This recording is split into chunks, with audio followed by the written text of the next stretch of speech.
50.000 евра казна треба да плати велешката фабрика за масло Благој Ѓорев. Ова е епилогот од спогодбата која државната и локалната власт ја договориле со менаџментот на Маслодајна. Казната се изрекува поради хаваријата која се случи пред 2 месеци и загадувањето на воздухот како последица на инцидентот.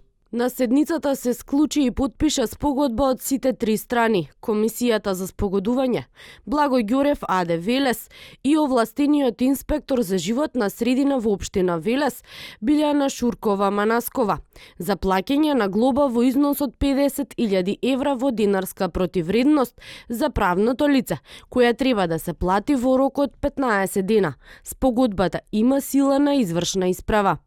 Казна од по 15.000 евра им е изречена и на раководните лица на Маслодајна, извршниот директор и одговорното лице за животна средина. Но тие казната ќе ја платат само доколку во рок од 1 година не направат прекршок од областа на животната средина. Сепак и 2 месеци по инцидентот, велешани постојано реагираат на миризбата и чадот кој претежно во вечерните часови излегува од оджаците на Маслодајна. Фабриката се уште нема бе интегрирана еколошка дозвола.